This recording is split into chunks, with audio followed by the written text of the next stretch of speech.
Okay, so this is pretty much a sequel to the last discussion, and just so the enormous audience is aware, we had excuse me, we had tried to do this discussion before, and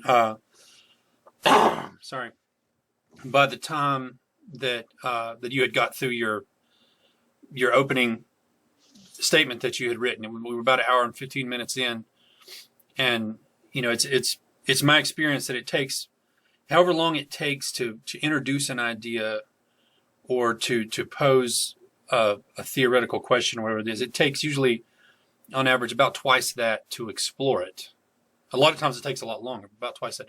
Yeah. So the video would have ended up being, 3.5, 4 hours long, and it would just been something nobody been interested in watching. So we're going to do this again, and we're going to try to keep it to as close to an hour as we can. It might run a little bit over, might be a little bit early, but we'll as close to an hour as we can get it. So this is essentially your response to that last video that I posted, right? Yeah. It was that long statement that I gave earlier, previously, was a response, as partially an emotional response, I think. And, also I guess I wanted to respond to your feelings about God, and the way that, your feelings about the universe, and the conclusion that you'd reached, if I'm not wrong, is the basically back to the square one of the problem of evil, that God, a God who is loving and all morally perfect and all loving, couldn't or wouldn't create a universe in which this sort of thing could happen. And among all sorts of other horrible things that happen. So my attempt was to try and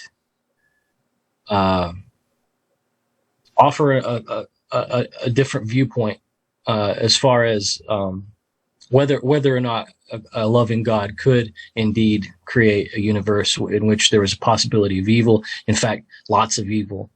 Well, just to kind of further fine tune that language there, it's mainly the idea that if such a universe were created, that a perfectly moral God would stand by and let those things happen.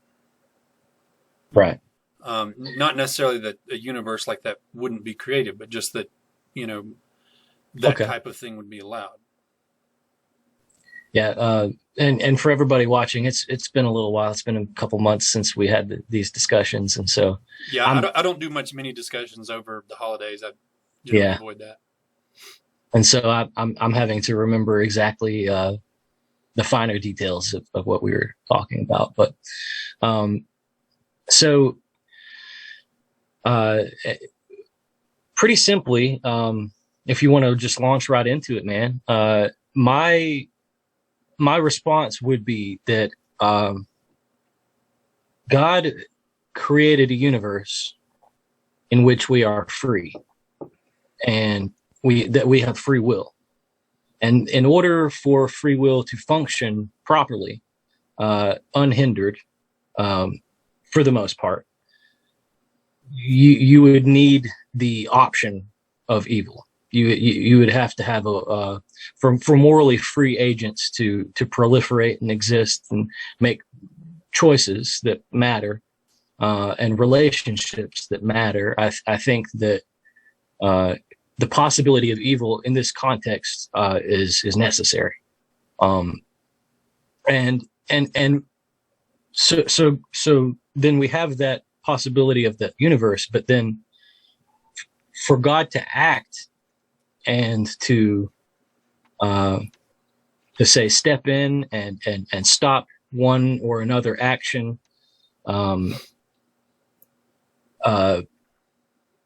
not to say that he doesn't occasionally step in and do things, but if God were to police the universe per se and stop all evil and stop these sorts of actions, then my opinion is that the normal moral functioning and the normal even physics sometimes would be upended.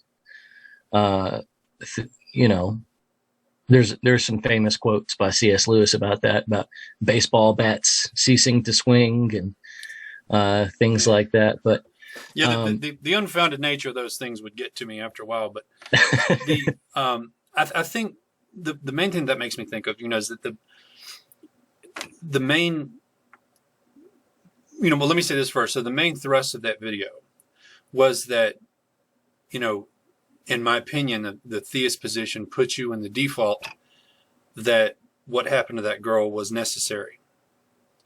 Now, that being the case, it means that whatever path that the universe took, that was the universe God created, and chose to carry on. I'm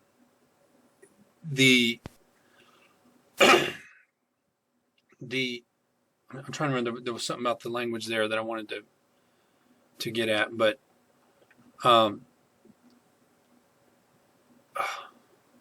had it just a second ago. Mainly that was what I wanted to say, was that it was the moral position that someone is forced to take as a theist when looking at the world that way, is that they have to look at those terrible acts and say, okay, yeah, now I remember where I was going with that. You have to look at those type of actions and say, okay, that's what, had to happen. Because if God could have created any other universe in which, any other universe that was a better outcome, that the default must be that he chose the universe which had the best outcome. Right. So you have to say, well, then what happened to that girl has to have happened. That in the end, that was the best way to go about it. Now, to me, morality deals directly with how someone reacts in a situation. Mm-hmm. What is the moral thing to do at that time? So when we're talking about what happened to the girl, that I was discussing, then, sorry, my light went out here. Then the thing you have to wonder is, at that point, God would then have that choice to do something or not. And whatever he chose to do, was whatever he chose to do. But that's morality to me, is what you do, what choice you make when presented with a decision in a situation. And it's similar to, you've ever heard the idea, and I don't want to dig into this too deeply, but it's the idea that God could not be perfectly merciful and perfectly just. That those two things couldn't go together, because any mercy given is then unjust. All punishments need to match all crimes. It's not something I want to dig in too far, but what I'm getting at is, in a similar manner, than saying that God was moral and perfectly moral, but yet did not act in that situation, is a contradiction in ideas.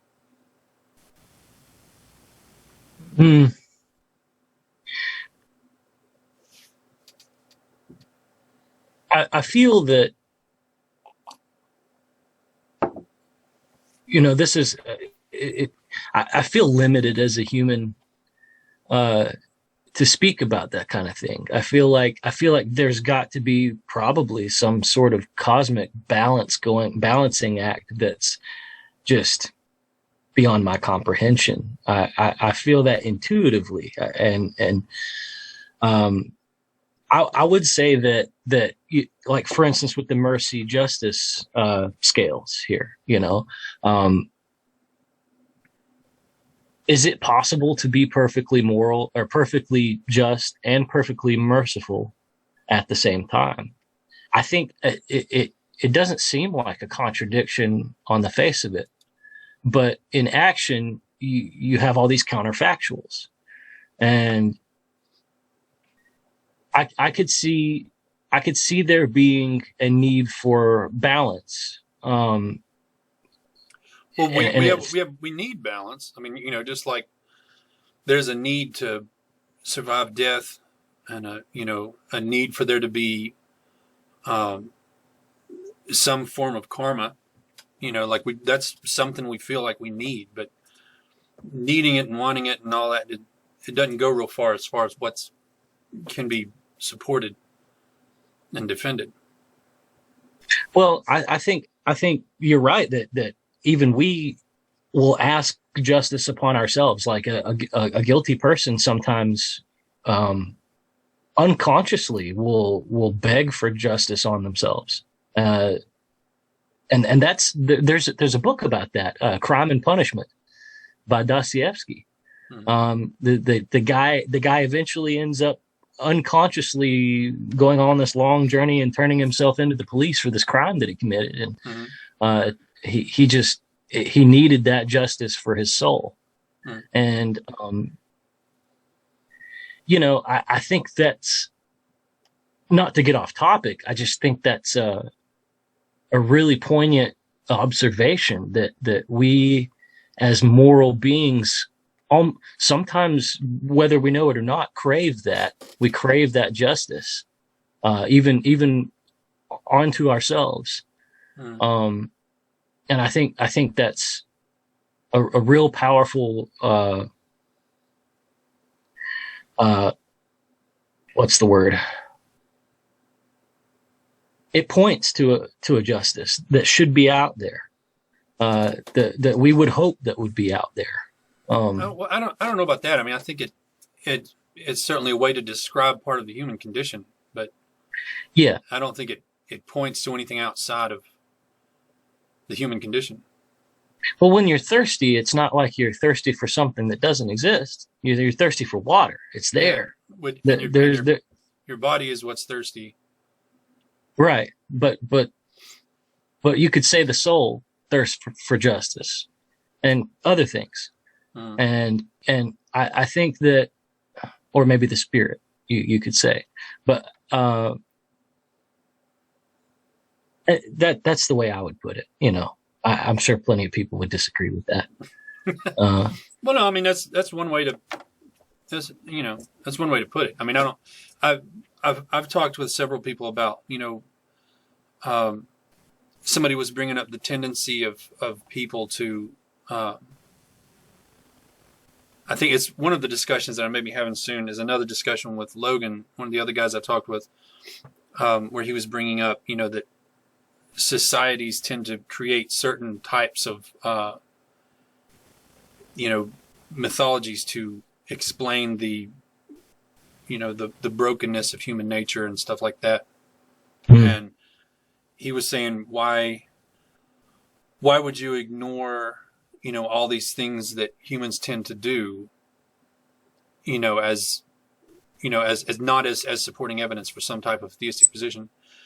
And, to me, because it sounded like it's similar to what you were saying there with what goes on in the mind.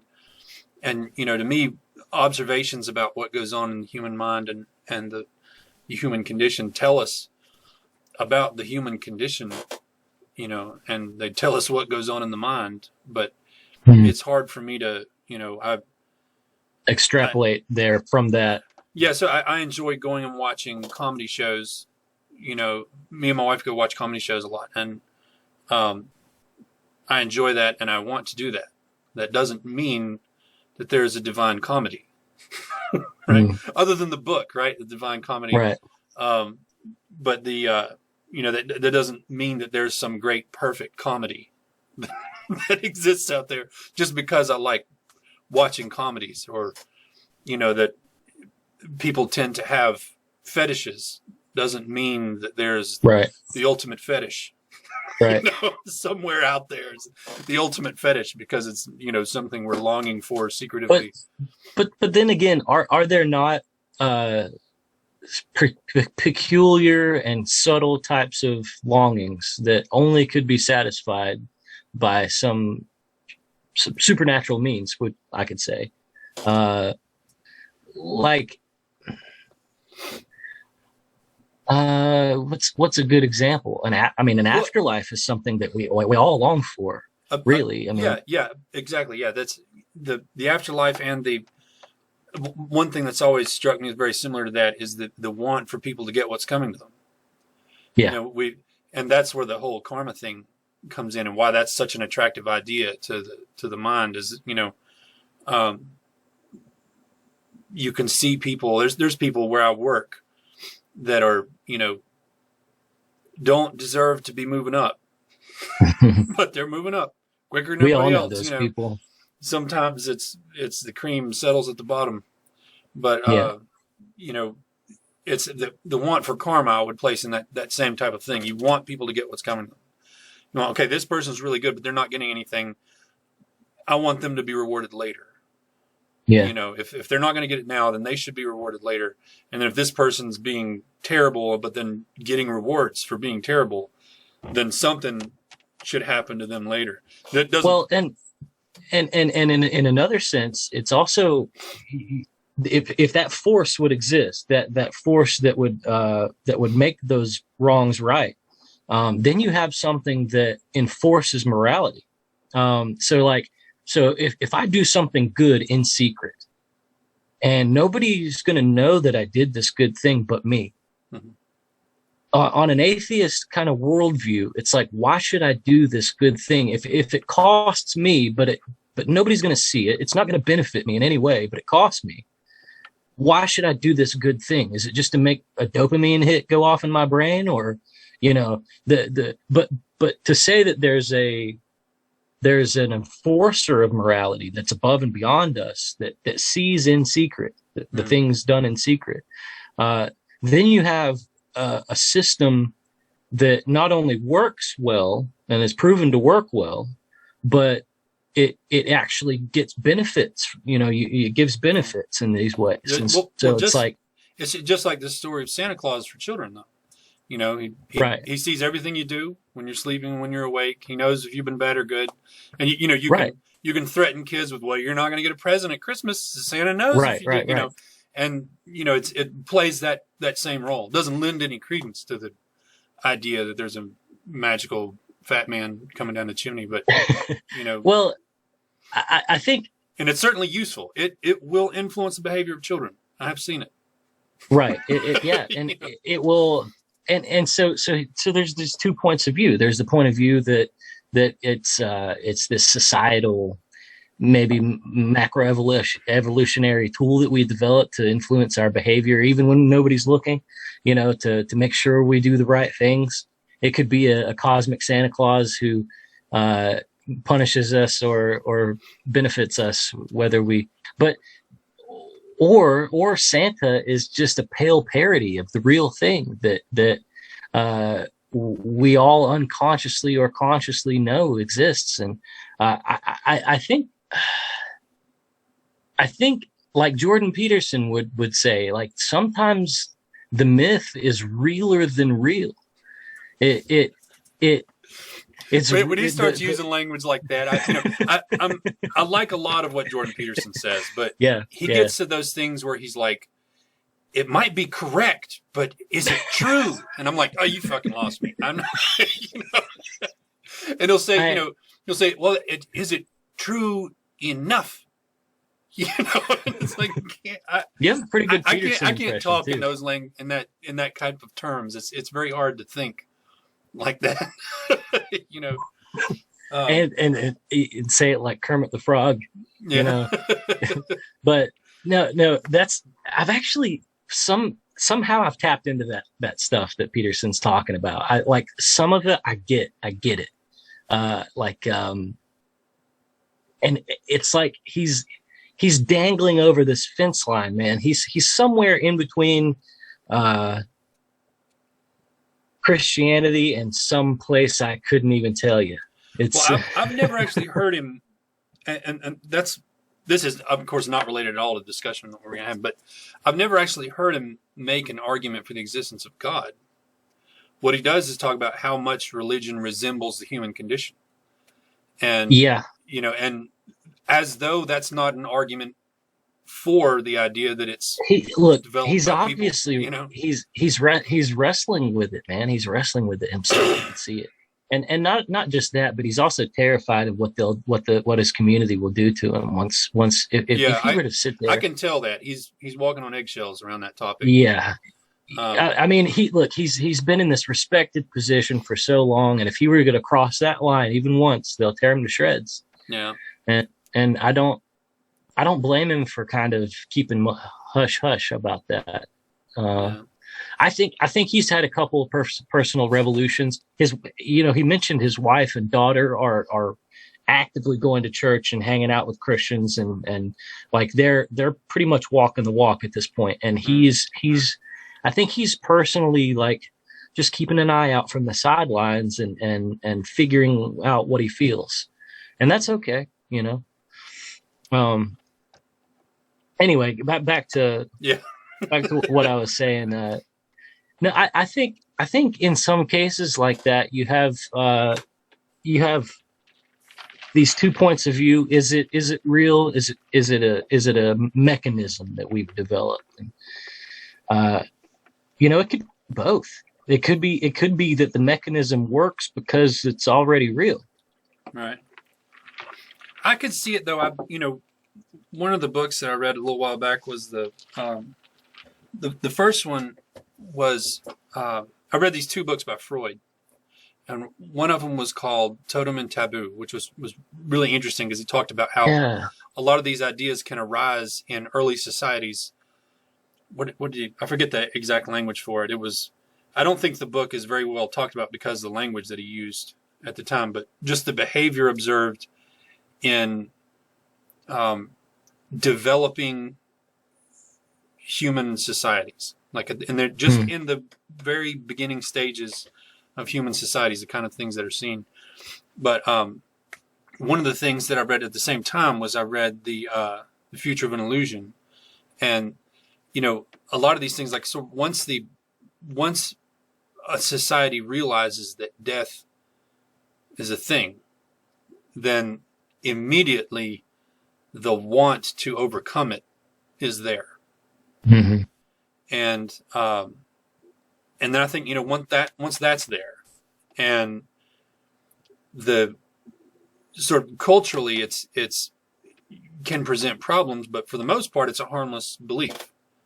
You die and you just go to the next place, and that, a really consoling idea. And that's why I think the idea of the afterlife is something that Thomas Paine had trouble with. And just to interject real quick, I would say a lot of those cultures, man, the next place is not consoling at all. Like if you look at that depends on who you talk to, but the Mayan afterlife, holy cow, man, holy cow! I've talked. You're like climbing mountains of knives, and I've heard different views by different Christians about what happens with a tribe like that after they die. But right. In the Age of Reason, when Thomas Paine was going through his kind of creed of the deist, the thing, when he got to the part about the afterlife, he said, I believe in one God and no more, and I hope for happiness beyond this life. And I think that was the sort of the right language to use, was that the afterlife is hope, but it's clearly something that can establish and root itself very deeply in our mind. As soon as we realize that this life's going to come to an end, the afterlife can take deep root and be something very important to us moving forward. And that's sort of where a lot of these things, I think, and the idea of karma, both of those, it seemed to me like they could just very easily take root in the mind, and that they don't have to be suggestive of anything, just that it's such a powerful suggestion for our situation. Yeah. That it's just that meaningful for us. And speaking of karma, there's a sort of biblical karma found in the Bible. It's you should reap what you sow, and these sorts of things, and it seems to be found within the text as context as well. And so you have like people who do evil reap evil, and like if you live by the sword, you'll die by the sword, and these sorts of passages that seem to suggest that there is a sort of uh, underlying cosmic buzz that is like that manifests itself by what you put into it, and and then you get the new age law of attraction type things, and but there's some truth to that, there's Yeah, I didn't mean to suggest when I said karma that I was exclusively talking about Hindu culture. Or no, sure, yeah, it's no, definitely it's just a sort of descriptive term, to do with all that. but what I was kind of getting at is that, like, I think the here again we have the same dilemma. Is it pervasive in these cultures because it's a mechanism that is attractive to us, and it kind of hacks our brains, or is it real, or is it both? Is it does it hack our brains because it's real? It's like, so I think that is a question that is for everybody. Everybody wrestles with those types of things, and but I think there are ways to narrow it down. It takes half of a lifetime, I'm sure, but I think there are ways, at least for a single person, for an individual, to come to conclusions on those things. Well, yeah, I mean that's all any of us can do, is just as an individual come to our conclusions. Okay, so just trying to wrangle it back to the original idea. Right, sure. My view is that if you're going to say that the universe has a moral observer capable of intervening, capable of influencing, first you run into the problem of, like I said before, that if they do not intervene, then the default position is this is the most moral way for all of time to play out. And then that means that, as the theist, you view what happened to that girl and say, that had to happen. That was the most moral thing to happen there, is that God lets that happen. Because if he stops it, then he's no longer chosen the most moral path for time to take. Right. So that's the first problem. Then the second one is that to believe that there is a moral observer capable of intervening, but yet does not, means that you either can't call it a moral observer, or you can't call it intervening, or you don't call it either. Okay. So in regards to the premise, it always makes me feel icky, to arrange it that way. It's like, okay, so if this is what happened, it had to happen this way. There's so many variables. Like I'm a Molinist, as you know, and so that deals with counterfactuals. And so, like, it didn't have to happen that way. There could have been an entirely different universe, but that universe would not have been ideal. This is the most ideal. Now, there could have been other universes, maybe countless other universes, that are kind of ideal, or mostly ideal, or even very ideal, and in which that never happened, but other bad things would have happened. Because I think in all the most ideal universes, terrible things happen. And I don't think it's really a personal thing that God chose this universe, as far as like, okay, well, in this universe, all these good things happen, but that one girl, she has that happen to her, and that's okay with me. I don't think any of these things are okay with him necessarily, as far as pain and suffering. But I think, but you would say that this is the most ideal universe, because if he chose a different one, it would not be. Yeah, I would say that because this is the one we find ourselves in, and I believe in a morally perfect God. So I would have to say that this is the most ideal universe, and the reason. And you would say that what happened to that girl was the most ideal thing that could have happened. Not to her, no. It's not that. No, I mean, It's not the most ideal. from your point of view, just observing the universe as this being the most ideal universe, because that happened, then that's the most ideal thing that could have happened because this is the most ideal universe.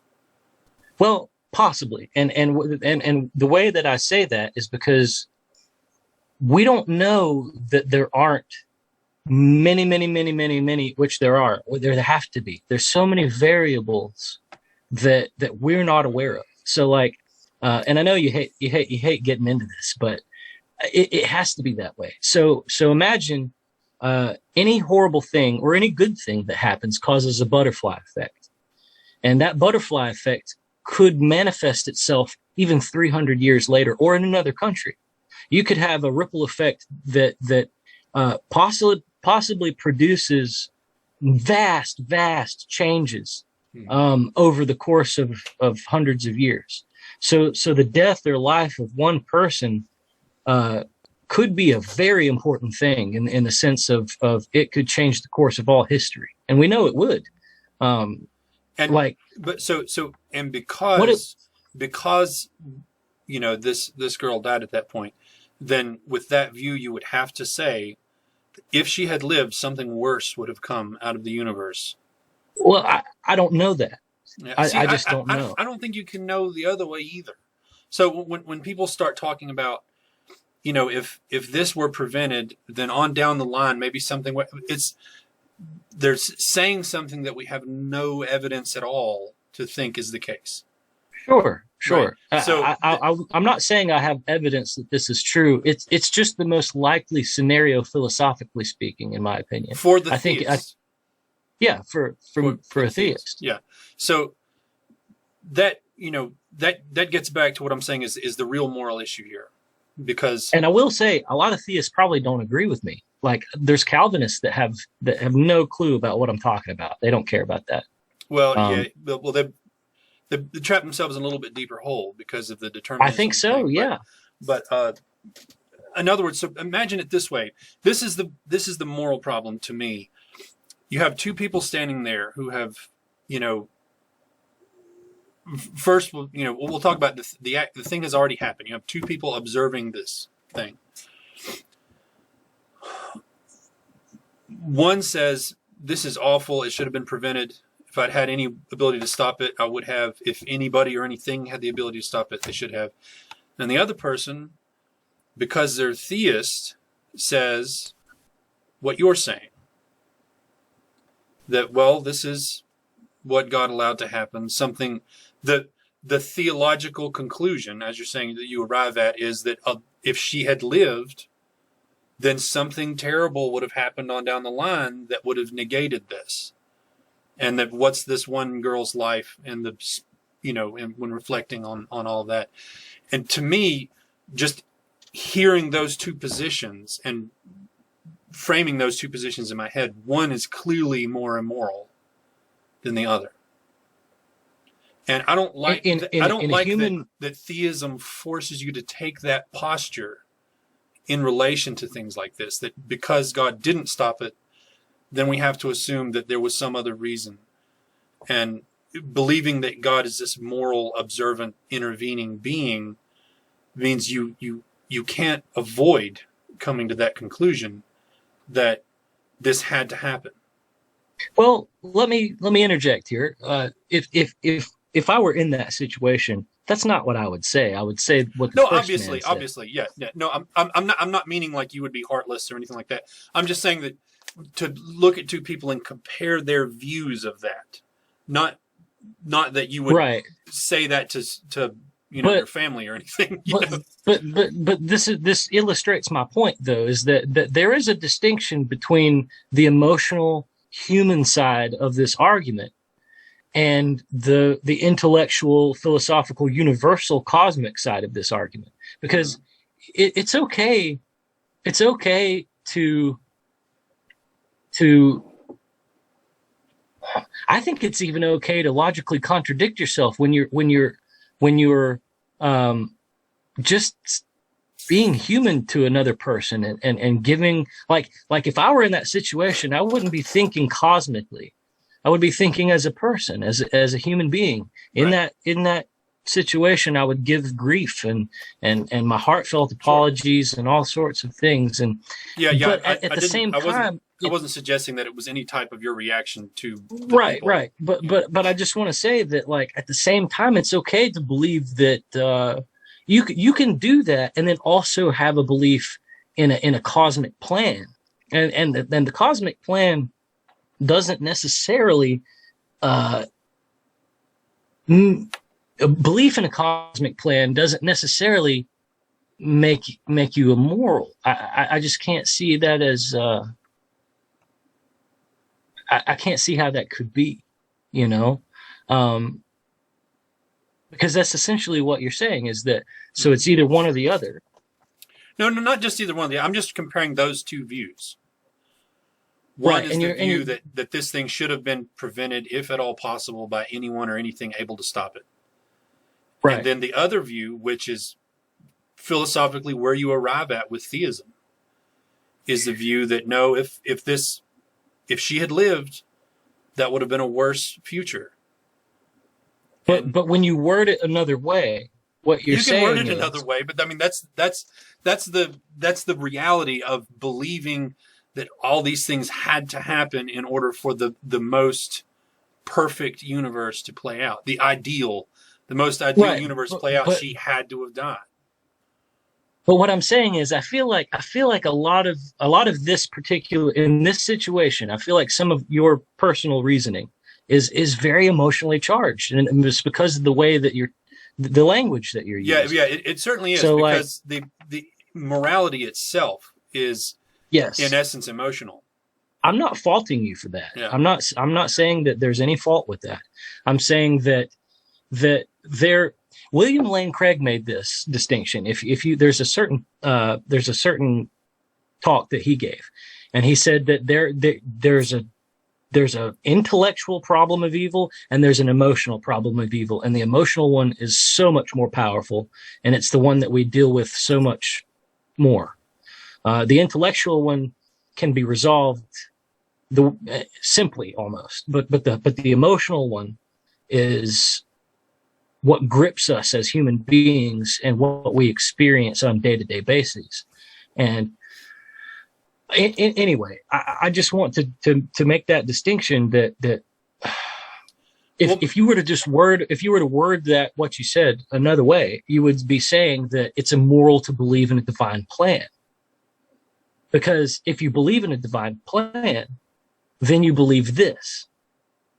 That this thing must have happened according to that plan. Well, that's what I'm saying. You can't in itself. So in order to present the moral problem with this, you can't in itself just say you believe in the divine plan and then say that implies nothing else. That there's nothing else that gets drug along into that boat. Sure, but I'm saying, but if you say it that way, it disarms a lot of that emotional feelings that come up with that language. Yeah, but honestly, in order to point out the moral issue, you find the most immoral result of that position and say there. Sure. And if you can't deal with that, then it's not my problem. So if someone could just say, so in essence, then what you're saying is it's immoral to believe in God, because you could say, if you believe in God and if in your own mind, you say that logically leads you to theism, which I wouldn't agree with, but if in your mind that did, then you could drive all the way back to believing in God, but then without unpacking all of that and saying, here's the problem, here's where it gets immoral, then the conversation can't be had. So yeah, in essence, I am saying it's immoral to believe in a divine plan, but I'm digging out the most immoral bits that result from that belief and saying, look, here it is. Do you know what this reminds me of? You know how there's some math equations that are so messy and convoluted that even AI can't solve them. They're problems that are so hard that computers take thousands of years to work them out. Well, I don't know about computers, but I can tell you that the Gaussian particle distribution modeling problems for the engineer's exam are insane. It's insane. Well, I've got a whiteboard that I use for studying for that exam, and just one of these, particle distribution emission rate problems. Right. Dealing with this Gaussian distribution will take up the whole board, and I just hated it. Let me give this as an example. Okay, say the Gaussian was the particle distribution. If you put that in front of me, you could give me 1,000,000 years, Isaiah. I would never ever figure it out. Oh, sure you would. I can guarantee you I wouldn't. First of all, I'm not even good with multiplications, man. Like, if you put this in front of me, I'm not going to figure it out in 1,000,000 years. And that doesn't mean that it doesn't have an answer. It just means that I'm not capable of solving it. And right. I feel like this may be where we're headed here. I feel like from a human perspective, we might have hit Gaussian level because, as you said, you wanted to take the hardest, deepest evil, and pit this against that. Yeah, it's similarly, go ahead. Sorry. If you take the hardest math problem, I can't do it.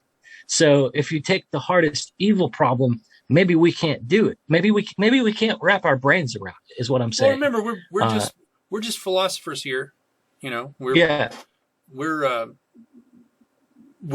every right to talk about these things. Sure. But this is all I'm positing is that maybe there's a point of moral. But there's a moral point where it's just like that, one of those equations where there is an answer, but it's beyond me. It's something that I could not really imagine. And I'm not saying that this is this. I'm just saying that I think there exist some things that are just, it just breaks you down before you'll ever get to it, Well, to me, it's sort of more similar to like, one of the variables in, let's say you've got a big formula for calculating something, and one of the variables that you have to put in there is acceleration due to gravity. Somewhere that's going to appear in this calculation. And to me, it's sort of when someone says, no, there's no moral issue here, that's when someone says, no, nowhere in this formula do you have to use acceleration due to gravity. And then I'm going in and saying, here it is right here. I've broken this formula down as far as it can go. And even though I'm not looking at the rest of the formula, I can go, there it is. There's a little g, which is always a symbol used for acceleration due to gravity.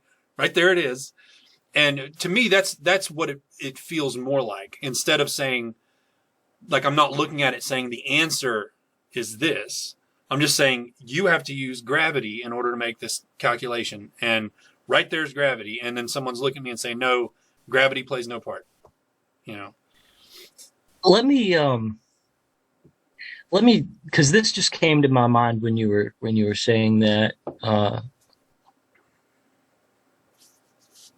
I don't think that there was a universe in which we were free, that God could have created, that wouldn't have caused him tremendous pain. I think that it would have, because of our choices. Because can you agree? Can we at least agree that it is better for creatures to be free than to not be free? Well, it depends on what sense you're using the word better. Wouldn't it be morally better for creatures to be free? From God's point of view, because morally is describing an individual. So are you saying from God's point of view or from a person's point of view? Like there's no morally without having a person to talk about. Okay, well, let's put it into a person's perspective then. So imagine you could either have a child the natural way, or you could design a designer child that did everything you wanted it to do. You programmed this destiny of this child. You programmed everything, its thoughts, its actions. You knew exactly what it would do, and it would never displease you because it wouldn't. You designed it, correct? So like you design it the way you want it. You get to tailor make every little thing. or you get to have a child the natural way, allow it to make its own choices. It may displease you. It may not displease you. It may murder you in your sleep one day. You don't know. This kid has an open destiny. Which would you agree that it's more moral for you as a person to not design your child tailor-made and have a free creature as a child? Yes. Okay. I agree, but it's on you to be that child's parent. Bingo. So now imagine that you've had this child and he's getting ready to rape and murder a less than 1-year-old girl. Are you going to stop him? Yeah, sure. Yeah. Absolutely. Yeah. Absolutely. In fact, I would kill my own son if I had to. I've said that exact same thing before, and people gave me a weird look because I was telling them that somebody asked me, it was a discussion I was having, they said, is there any situation in which it's okay to kill somebody? And I said, well, if somebody's getting ready to kill a child, I think that, of all the situations, I think that you'd be justified in taking their life. And they'd say, okay, but now you've got that person's parent that's looking at you killing their child. Right. And I would say, okay, then now that parent is saying that they would rather let their child kill the innocent child than have me stop their child. So, wasn't this was Daryl Giles? Wasn't that? No. His moral arguments were much more of a nightmare than that. But it was. I could have swore you guys brought that up though. We got close to that. We got close to that point. But yeah, I mean, it's clearly it's better that the child can make their own decisions. But you are then immoral if you just stand by and let your kid kill rape and kill a less than 1-year-old girl. But I want to bring in as an aside, and remember how we just said we would be willing to kill our own son if it came to it to stop this evil.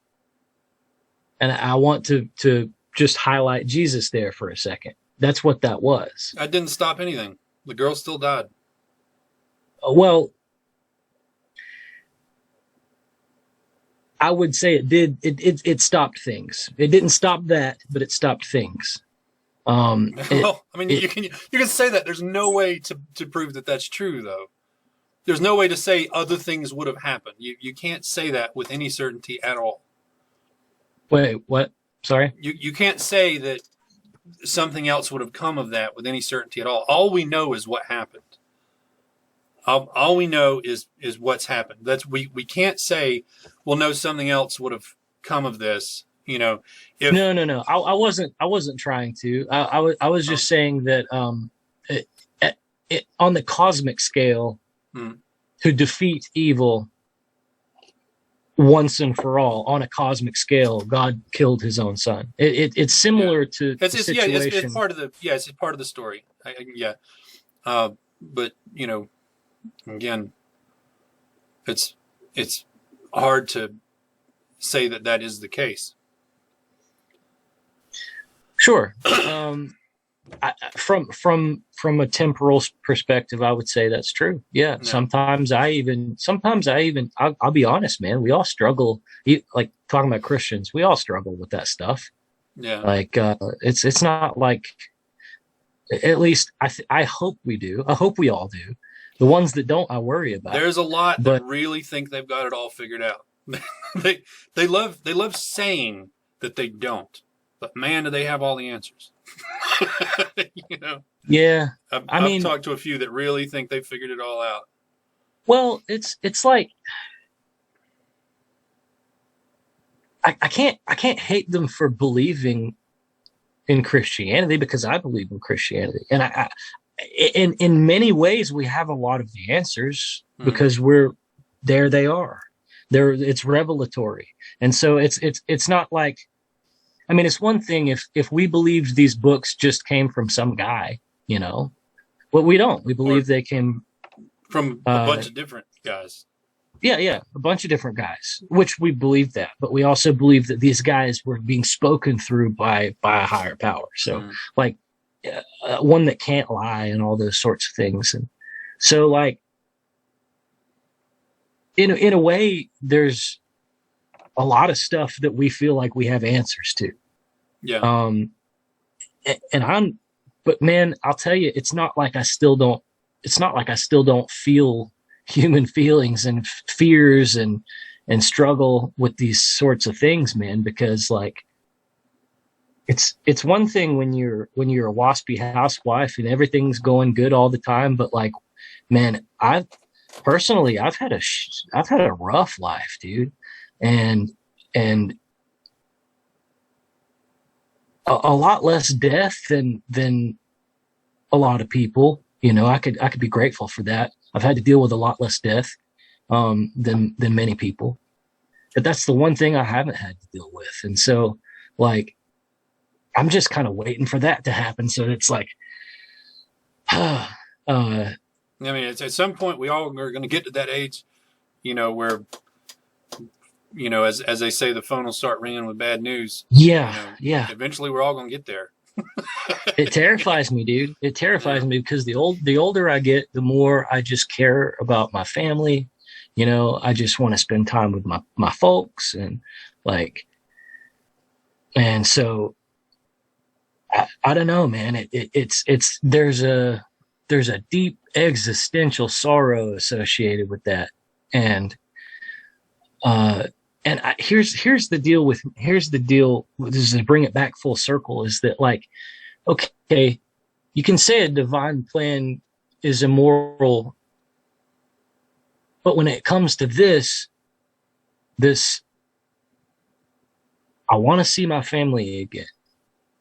And to me, that's a deep moral feeling. I feel like that's not only what I want, but it's a good thing. I feel like somehow that's good. Sure. Morally. Yeah, of course it would be like, good, yeah. And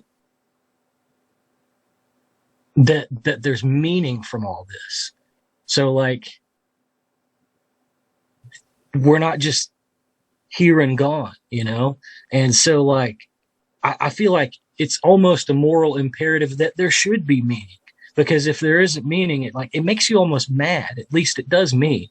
It's like, if I were to find out that this is all just a charade, and that we're just buzzing particles, I would rather have never existed. And I don't know about a lot of people. Maybe that's true for just me, but there's a lot of people that say that, but I would be furious, man. I would be furious. At what? That there was no meaning, or that you had been lied to? But that's what I'm saying. If I were to be furious in that instance, there'd be nothing to be furious to. There'd be no upper management. Yeah. There'd be no one to be a Karen, you know, like, I want to speak to the manager, but there's no manager. I hear a lot of people say that, and you know, like, people think they're making a point where they say, you know, if I were to find out that Christianity wasn't true, then I would be the ultimate nihilist. And it's, you know, no offense to them, but I just don't believe them.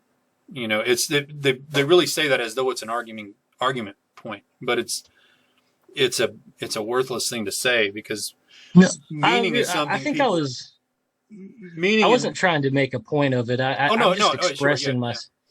I was just expressing myself as far as that goes. Like, and you can believe me or not, but me personally, I would definitely be I would probably commit suicide. I'd be a hard nihilist.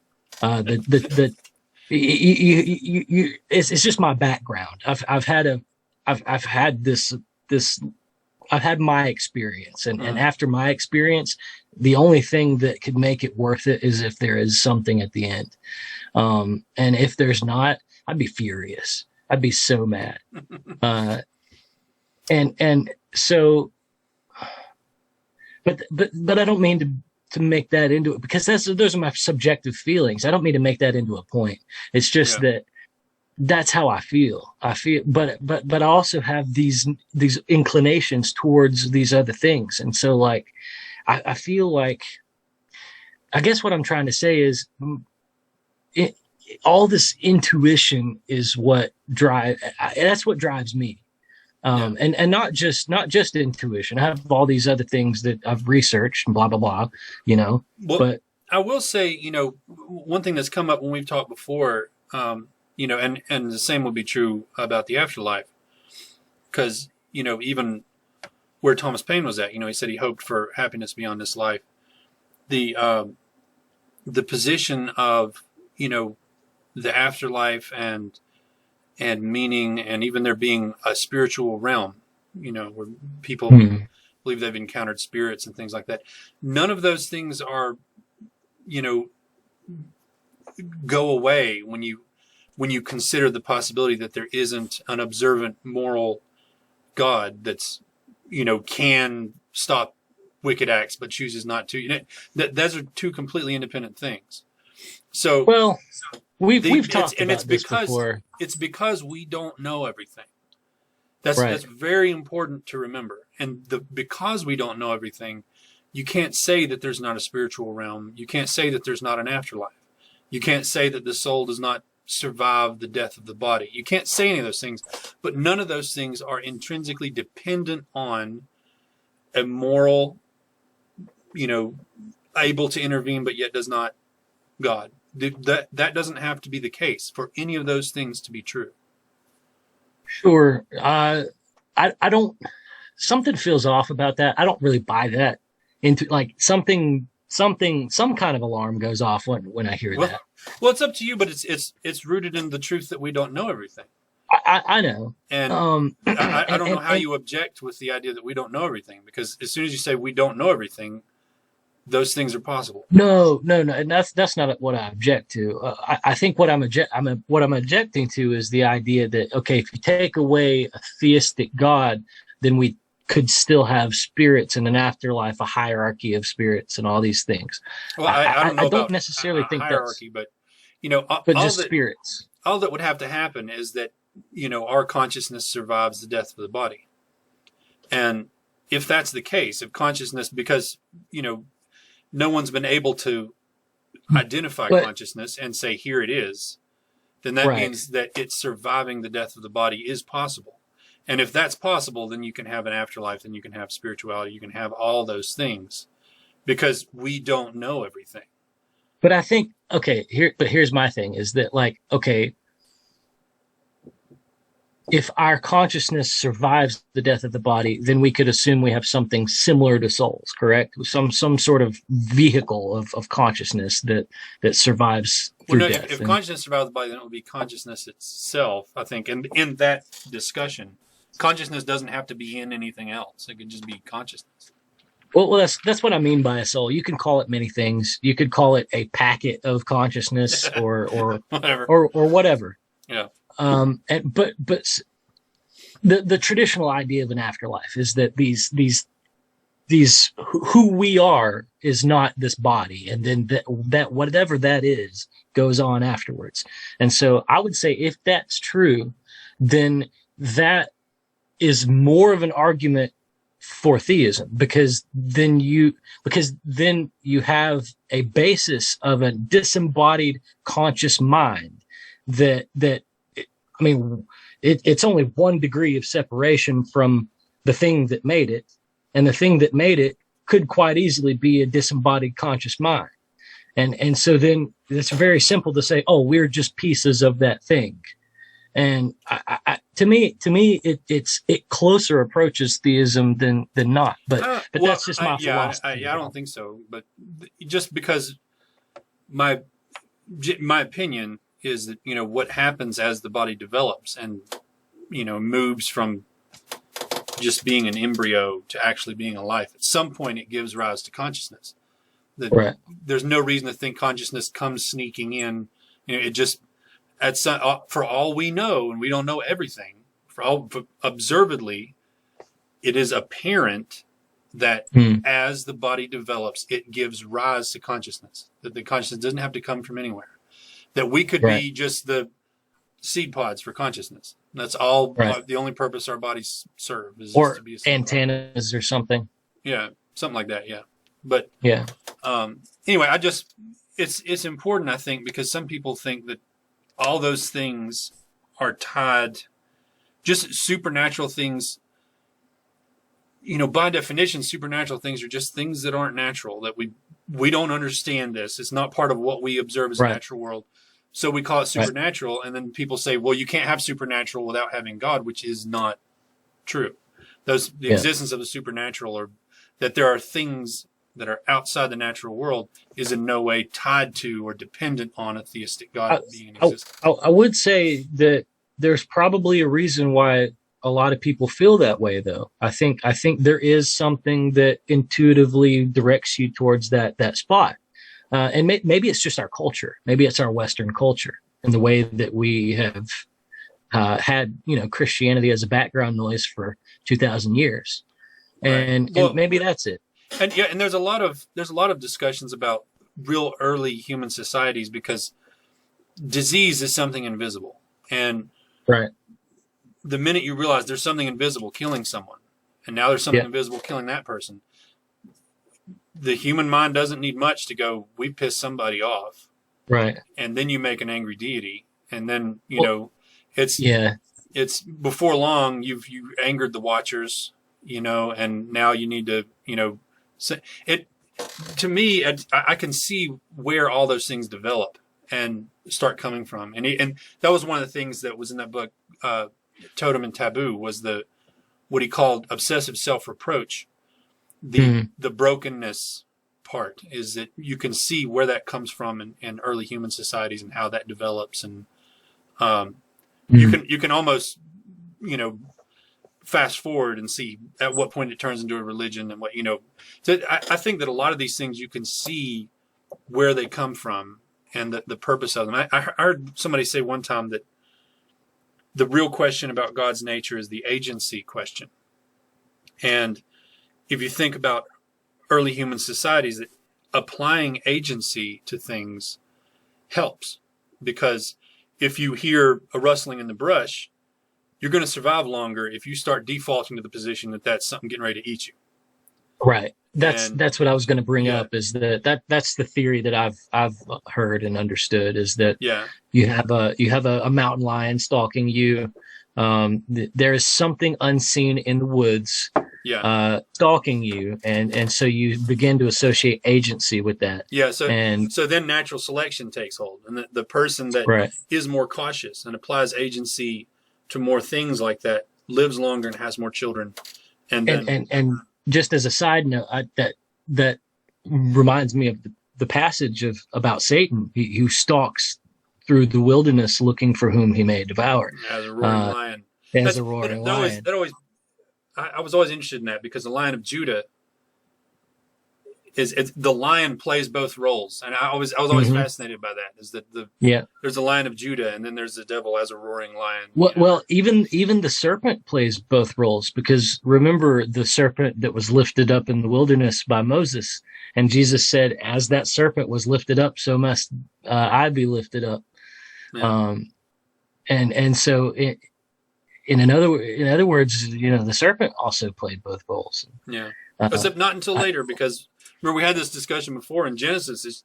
It's doing what it's doing just because it's a snake. It's not doing it for any other reason. It just says because the serpent was lower and sneakier than everything else, so it did this. It's right. There's nothing in Genesis that says it was the devil. That it's just a snake being a snake. And there he was doing his snake things. Anyway, okay. I know you're about to say what time it is, aren't you? Yeah, we're right there at it. We need to. Okay, let me do one more thing, and it's because I want to bring us back to the original conversation real quick. Okay. The conversation was this universe and the way that it could function, and we had a lot of good topics and I liked our conversation tonight. But I just wanted. Well. I just want to rope us back in real quick. And I wanted to say, okay, so I just want to reiterate my point that I think that if you're going to have free creatures, which earlier you agreed that for a child, for your creation anyway, you would rather have them free. And I believe that's the moral way. I think that's the moral way for a creature. But add to it.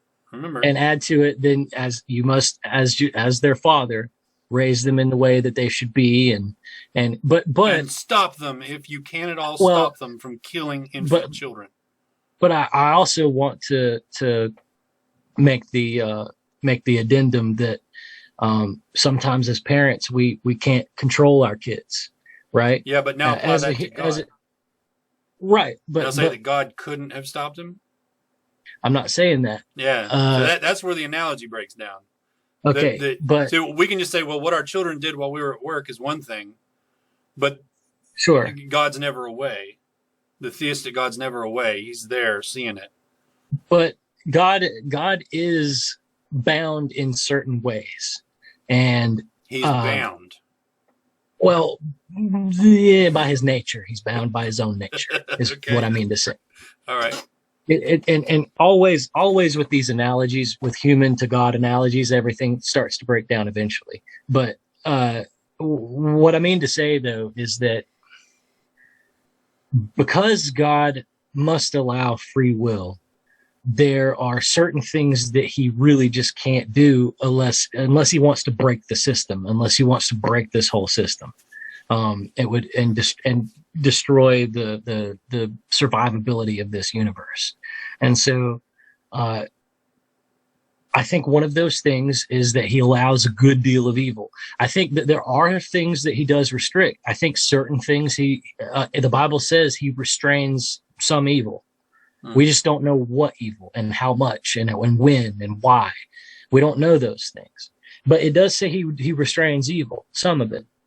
So you would say that God's stopping evil, he just didn't choose to stop that.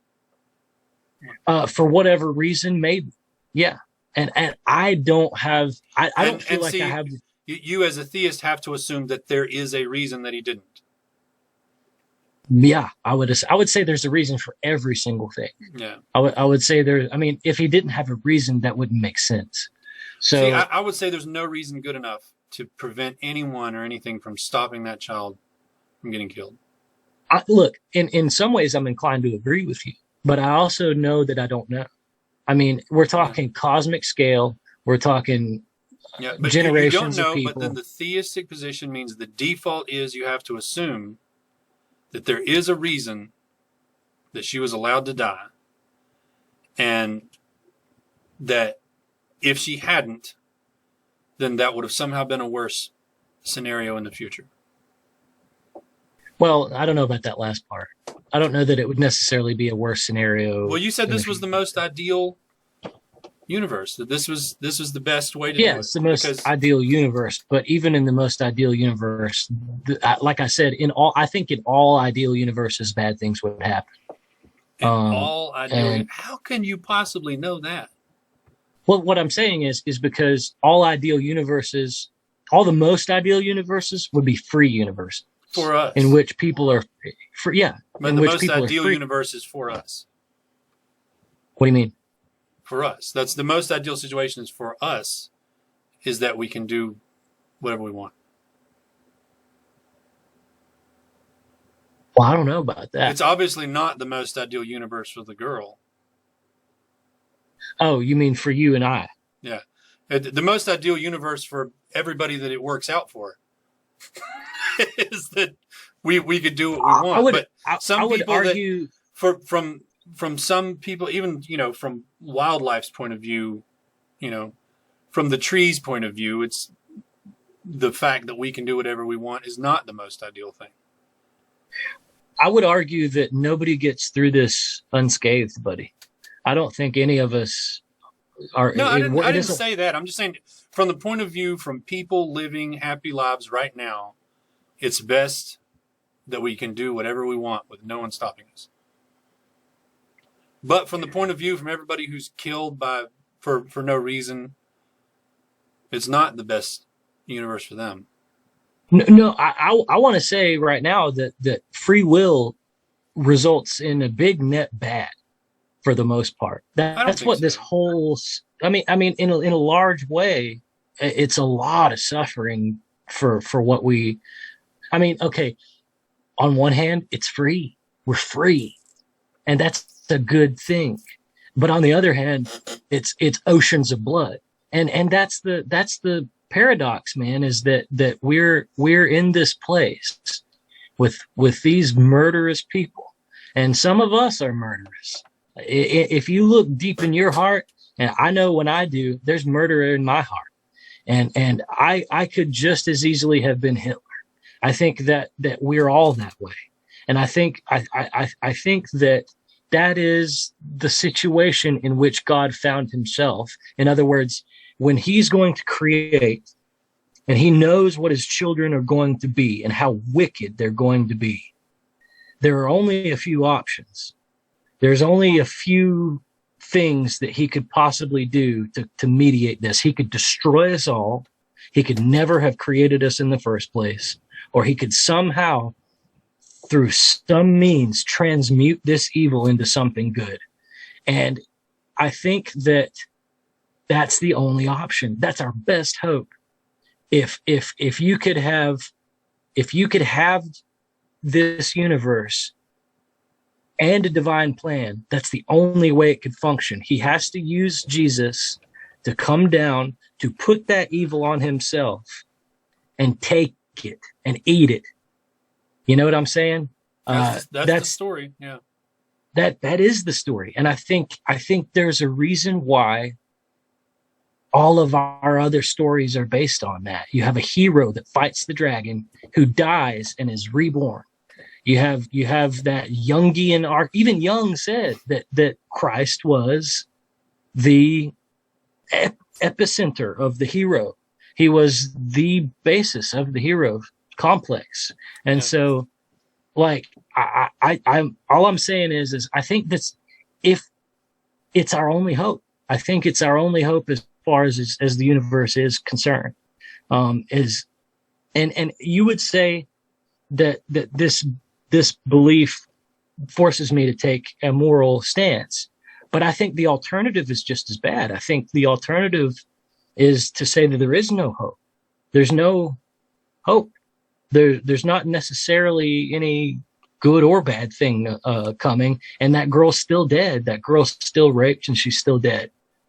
And if theism isn't true, I don't think the alternative is any better. Right. Well, I wholeheartedly disagree with like everything you've just said, but we can do a sequel discussion. But we need to stop this discussion here because that goes down a whole new hole that, you know, is a lot to talk about. So we'll go ahead and stop the discussion here. Okay. And then I'm sorry, I wasn't trying to get the last word in or anything. No, that's all right. It's just it opened up a, you know, when people start making those kind of claims, it opens up a whole different argument that really deserves videos to theirself. If you want to come up with a premise, go for it, man. I'll be there. Yeah. Well, that would be you. You would have to, because you were the one coming up with all the arguments at the end there. So figure out, watch the video once I get it put up. Maybe fast forward to the end or however. Figure out if there's one of those points you want to go after in the next discussion. I'm sorry, I'm not exactly sure about which thing you're talking about, though. I said a lot of stuff. We'll talk about it after. Let me go ahead and stop the recording. And we'll talk about it after that. But let me. All right. Hopefully it'll be up soon, and hopefully people watch it. I think it's going to be a little bit over an hour, maybe around an hour and 15 minutes. So yeah, it's looking almost an hour and a half. Yeah. God. Not quite. All right. So, well, we'll do it again, and I'm going to go ahead and stop the recording now. So, but I appreciate you doing this. I think this was a really good discussion. Yeah, I do too.